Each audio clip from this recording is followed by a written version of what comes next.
Cuidar de uma criança ou de um bebê em tempo integral pode ser uma tarefa bastante desafiadora, principalmente porque a gente sabe que os episódios de chilique, birra e pirraça podem ser bastante comuns nas crianças pelo fato de que elas não conseguem se comunicar de maneira que elas gostariam, principalmente aquelas que ainda não estão, na fase verbal. E elas acabam manifestando sentimentos de frustração e raiva na maneira de choro, se jogando no chão, e isso se torna o terror dos pais e cuidadores que têm que lidar com essas situações.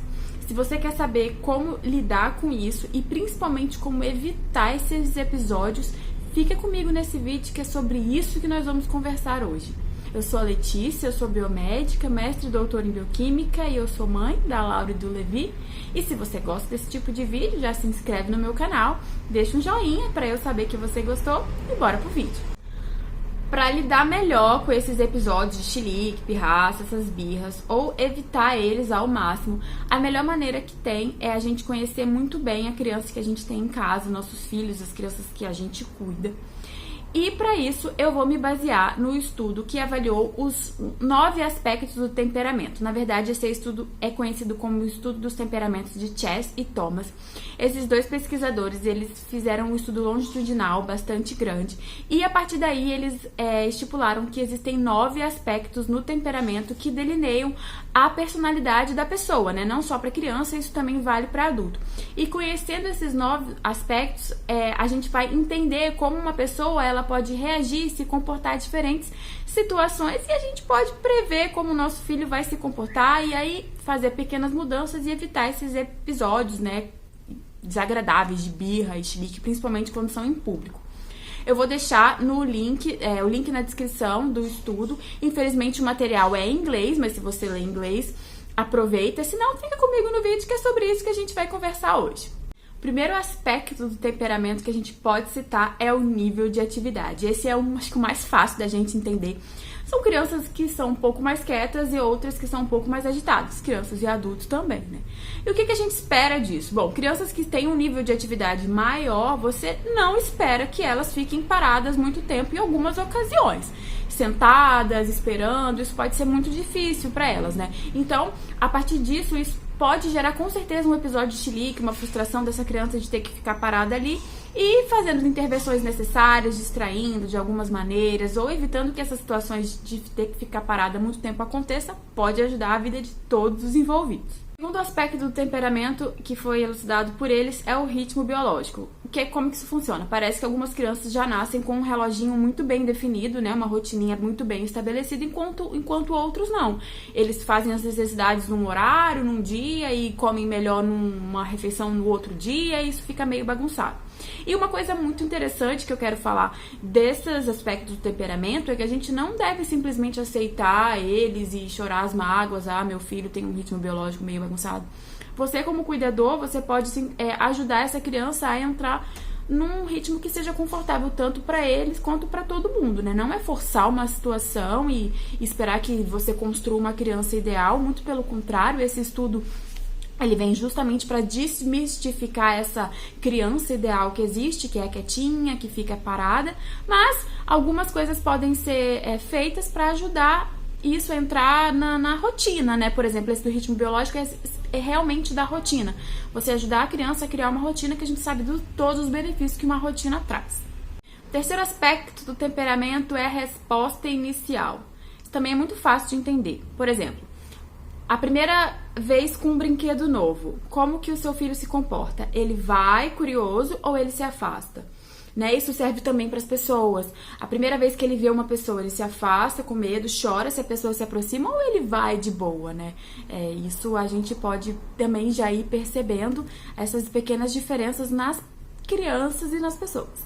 Quarto aspecto do temperamento é a adaptabilidade. Esse é o seguinte, a criança ela se adapta muito bem a diversas situações. Por exemplo, aquele bebê que ele tem que fazer a sonequinha da tarde, ele ainda faz a sonequinha da tarde. Mas por algum motivo a mãe precisou sair para cuidar de um filho mais velho que tá, fazer uma aula de futebol. O bebê com uma adaptabilidade alta, ele vai dormir, ele vai fazer a soneca dele onde tiver que fazer, no carrinho, no chão e pronto, ele vai viver a vida dele. Aquele bebê com uma adaptabilidade mais baixa, ele não vai conseguir fazer a rotina dele fora do ambiente dele adequado e vai se frustrar por isso, ou vai ficar muito cansado. E aí nós teremos um episódio. Então, tá aí a importância da gente conhecer mesmo. Limiar sensorial é o 5º aspecto do temperamento, e esse também é muito fácil de entender. Principalmente se você tem mais de um filho, também você pode ir comparando, né? Não existe certo e errado. As pessoas são diferentes, mas o limiar sensorial é aquele assim, aquela criança que você pode dormir, botar para dormir no meio da casa e pode passar o trio elétrico que ela não acorda, enquanto outra, se você respira, ela já acordou. Aqui em casa os meus 2 filhos têm um limiar sensorial assim, eles acordam qualquer coisa. E a minha filha já acordou com o barulhinho da cortina fechando. É frustrante, mas a gente conhecer isso é muito importante. Fecha a cortina antes de botar a criança para dormir e pronto, ela vai continuar dormindo. Qualidade de humor é o próximo aspecto de temperamento, e isso é muito fácil da gente perceber, principalmente nos adultos, né? São pessoas mal-humoradas e pessoas bem-humoradas na vida. Tem pessoa que acorda todos os dias e parece que viu um passarinho azul, verde, vermelho, amarelo, e outras que têm a cara mais fechada, assim, naturalmente, né? Elas não estão com raiva, não estão tristes, elas são simplesmente, assim, têm um humor diferente do que se espera, né? Dessa alegria, desses sorrisos o tempo inteiro. Então, às vezes a gente espera muito que as crianças sejam sorridentes, alegres pra todo mundo, cheio mostrando os dentes, mas isso não é assim com todo mundo. 7º aspecto do temperamento é intensidade nas reações. E isso é o seguinte: nós temos exemplos de pessoas que quando acontece uma situação, uma novidade, ou aparece alguma coisa, elas gritam, riem, saem correndo, abraça, pula, joga. E as outras que dão uma olhada assim, de rabo de olho e vida que segue, né? E simplesmente que são diferentes. Você pode se frustrar porque você fez uma coisa super especial pra alguém ou pra sua criança e ela não reagiu da maneira super efusiva que você gostaria, mas simplesmente porque ela é assim, né? A gente também só tem que tomar cuidado pra delimitar o que é saudável, o que não é saudável, dos limites, né, dessas reações, mas de maneira geral, a maioria de nós reage de maneira diferente e muitas vezes diferente do que é esperado por outras pessoas. Distração é o 8º aspecto do temperamento, e esse também é fácil de entender. É aquela pessoa que, se você coloca um objeto na frente dela, ela vai focar muito naquilo e vai fazer, sei lá, uma tarefa que ela tiver que fazer, ou vai brincar com aquilo. Enquanto outra, se passar uma mosquinha, ela vai acompanhar a mosca e depois ela vai seguir outra coisa e vai seguir uma poeirinha e vai se distrair muito facilmente. Então é normal essas pequenas variações entre os bebês e adultos também. Persistência é o 9º e último aspecto do temperamento que foi estudado por Chess e Thomas, e ele se refere a continuar uma atividade depois que a pessoa se depara com um problema, né? Tem aquelas pessoas que são mais insistentes e vão até o fim, e aquelas que no primeiro obstáculo elas já largam tudo e chutam balde. Isso também é diferente nos bebês. Alguns continuam, né? Você vê um bebê brincando com um brinquedinho, aí ele tem uma dificuldade em encaixar alguma coisa e ele vai, tenta. Enquanto o outro já começa uma gritaria do nada, porque não conseguiu e já se irrita. E é assim, né? São diferentes. Como eu já disse, não existe criança perfeita, criança ideal. Existem diferenças, né, entre os bebês, tanto crianças e também nós adultos, né? E existem limites para cada um desses 9 temperamentos que são aceitáveis.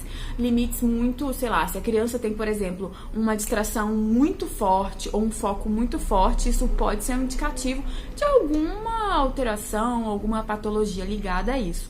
O que, dentro do aceitável, a gente pode fazer é o que os pesquisadores, tanto Chess e Thomas quanto outros, chamaram de bom ajuste, que é você ir moldando aos poucos por exemplo, como eu disse no caso da rotina, né? Você ir moldando aos poucos a criança para que isso tenha uma convivência saudável de todos aqueles envolvidos, da família, dos cuidadores e da criança, para que isso se encaixe na rotina de todo mundo, por exemplo. Respeitar a personalidade, o estilo pessoal, não só da criança, mas de todo mundo, e fazer uma análise, né? Fica de tarefa fazer uma análise não só dos seus 9 aspectos de temperamento, mas de todos os que moram com você ou que você convive com mais frequência.